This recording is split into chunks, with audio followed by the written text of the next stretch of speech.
Background ko po kasi, lalo po yung aming pamilya, nung yung tatay ko ay nabubuhay pa, panahon po nung matandang Macapagal Arroyo, nasa Malacanang na siya hanggang yung siya po'y nawala sa amin nung panahon ni Cory Aquino. Pero yung the entire term po ng Marcos Sr., nandun ang tatay ko sa Malacanang. Nang umuwi ang pamilya Marcos dito sa Pilipinas, isa po kami na sumalubong. Nang dumating po ang bangkay ni Marcos Sr., kasama po kami naghatid sa Lawag. Ganun po yung gano'n namin doon. At saka, meron pa po akong trivia na nais ibahagi sa inyo. Na, ewan ko, parang siguro ngayon kung iisipin mo, magsisisi ka eh.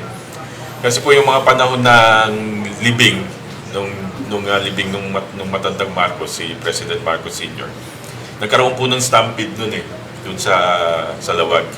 Yung mother ko po, malakas pa siya nun, nakita niya si then at that time, Mrs. Lisa Marcos. At buntis po siya nun kay now Representative Sandro Marcos. Muntik pong madaganan doon sa stampede at yung nanay ko pa mismo humila sa kanya at idinala po doon kay General Pacifico de Leon kung sa security nila. Pag napapag-usapan po namin ngayon, medyo parang sabi ko ka parang siguro tadhana rin talaga. Bakit po ako nandito ngayon? Nung ako po mag-optional retirement sa Philippine National Police, minabuti ko na pong tahimik na lang na magnegosyo. Pero sa mga nangyayari po sa ating bansa ngayon, iba po talaga kasi. At saka ang nakapagpatrigger po sa akin, may kwento ko na lang din po. Nung minsan inihatid ko yung anak ko sa sa kanyang tinutuluyan na door. Huminto po kami sa isang convenience store. Pag hinto po namin doon, bibili ng baon yung anak ko. May lumapit sa akin na batang babae. Siguro mga 3 years old. Naglilimos. Sabi po nung bata, kinakatok yun sa sakyan ko, naghihingi ng limos. Binibigyan ko ng pera.